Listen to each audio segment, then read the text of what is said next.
Good evening. Article 1 of the Indian Constitution says that India, that is Bharat, shall be a union of states.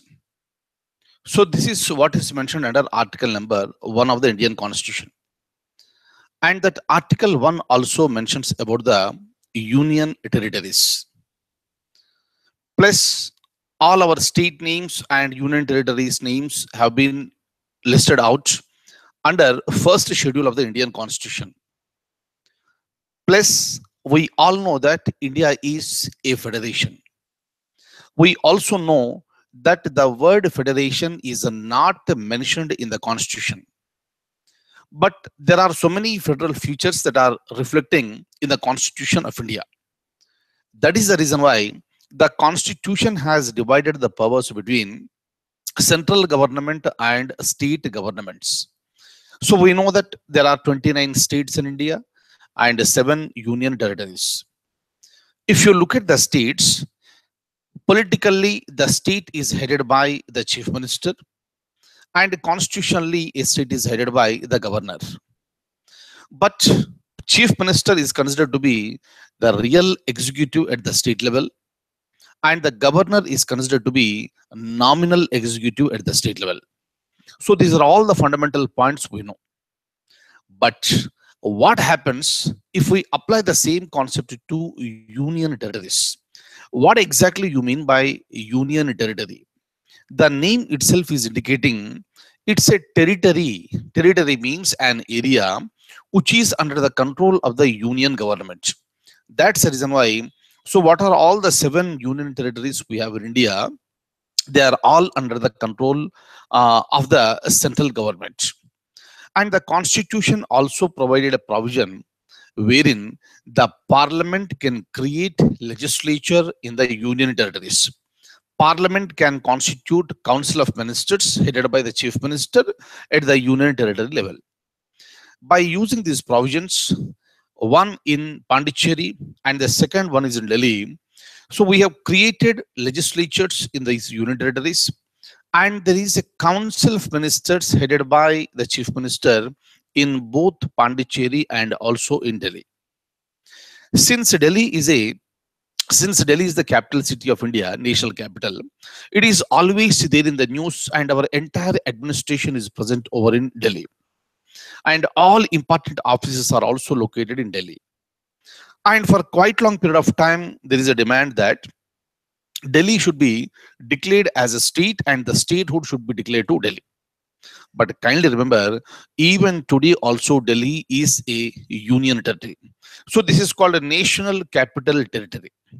Then you have the legislature, that is assembly in Delhi, and you also have the chief minister at Delhi. So but when you look at the powers of the chief minister with respect to a chief minister at the state level and the Delhi level, so there is so much of difference. Similarly, if you look at the power of the governor at the state level and the power of the administrator at the union territory, especially in Delhi, the so-called lieutenant governor, there is so much of variation. If you look at the states carefully, it is the governor that is performing the activities only on the advice of the council of ministers headed by the chief minister. And governor is expected to go by the advice that is given by the chief minister.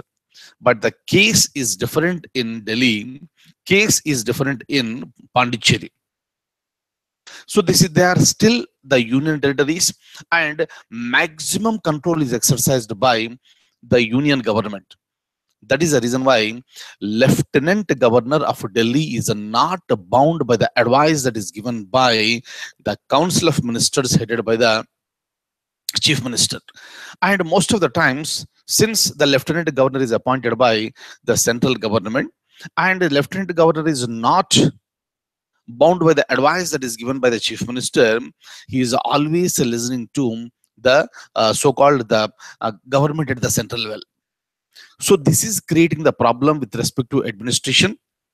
So there is always a conflict between Delhi government, meaning council of ministers headed by the chief minister and the lieutenant governor. So they may discuss something at the state level.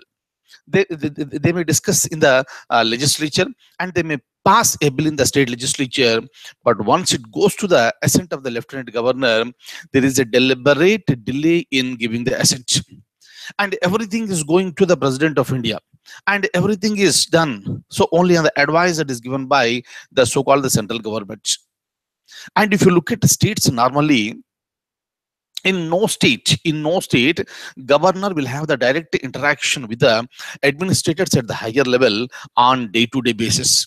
This may happen only when there is a precedent's rule in the state, but otherwise the day-to-day analysis, the day-to-day meetings will be conducted by chief minister, and all the top officials at the state level, they will be reporting to the chief minister. So but with respect to in Delhi, the same thing should also happen. But the lieutenant governor, there are so many cases where, so he is directing, he is giving directions to the so-called the administrators. So the ministers, they are suppose they are almost, so they are begging the secretaries to get their work done. And most of the secretaries are listening to the lieutenant governor. So because of these various provisions that are present, that is the reason why Supreme Court took it very seriously now. And Supreme Court said that what exactly is happening in Delhi, what exactly is happening in Delhi, so that it is not good for a democracy. That is the reason why people like Arvind Kejriwal, who is the chief minister of Delhi now, and prior to that, whoever be the chief minister, so they have demanded that there should be a separate statehood for Delhi.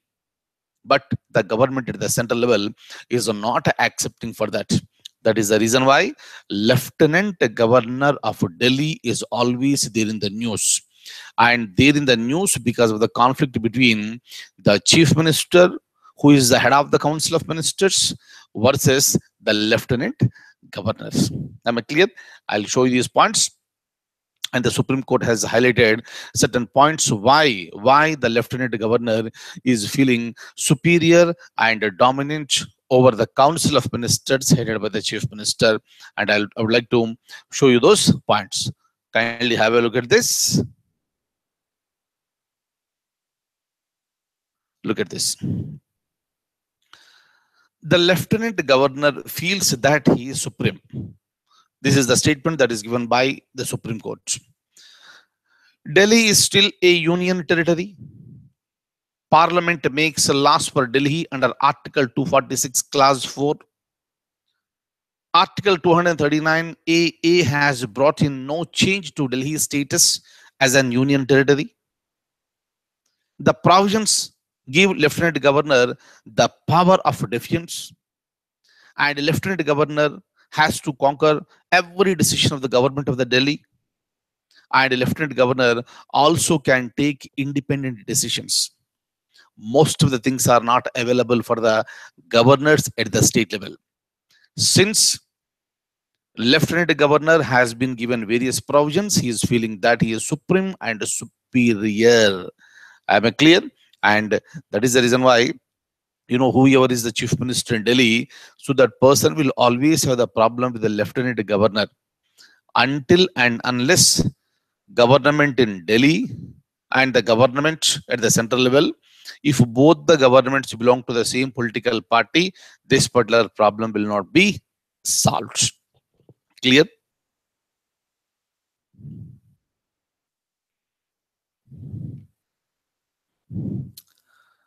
So before I go further, one more victory for India. So with respect to cricket 2020 against New Zealand, India has clinched the series. Yesterday the match has been reduced to 8 overs aside. India batted first, though it was a very, very low score, and India could successfully contained New Zealand, and India won the match very comfortably, and India clinched the series, and hopefully so this winning streak will continue. So next I would like to discuss another very important thing, that is NIRBHAY. So India's indigenous cruise missile, it has been test flighted yesterday successfully, but it was not the first time. It was the fifth time, meaning in its fifth attempt, it was a success. First time, it was a failure. Second time, it was a partial success. Third time, it was a failure. Fourth time, it was a failure. And yesterday, it was the fifth attempt, and it was a successful one. So this is going to be inducted into our military, and obviously, so this is going to strengthen our military system. So what exactly we can learn from here? Sometimes, I see some students, they give the first attempt for the civil service examination. Because of any reason, this is some reason, they fail in the first attempt. Immediately they get disappointed, and so with lots of difficulty they prepare for the second attempt, third attempt, and the disappointment levels will keep on increasing. Clear? And here, look at this. If our DRDO, Defense Research and Development Organization, if it also feels in the same manner, we could not have achieved the success with the NIRBHAY. NIRBHAY means fearless. That is the reason why. So these are the examples where we can learn, right? And this we can also apply in your day-to-day life. That is the reason why keep on trying and always give your best, and that will give you the success. Is that okay? And so that NIRBHAY has been, this is very successful now. So this is a very, very good news with respect to India. Now I'll show you the points with respect to this NIRBHAY cruise missile. And this is India's answer to the missile that is present with the United States of America and a missile that is present with Pakistan. So now India also has got it, right? So I'll show you the details now. Kindly stay tuned. Look at this.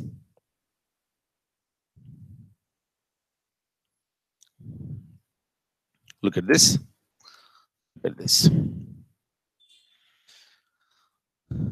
On November 7th, 2017, it was yesterday, India successfully flight tested its indigenous NIRBHAY land attack cruise missile, which can deliver nuclear warheads to a strike range of 1,000 kilometers.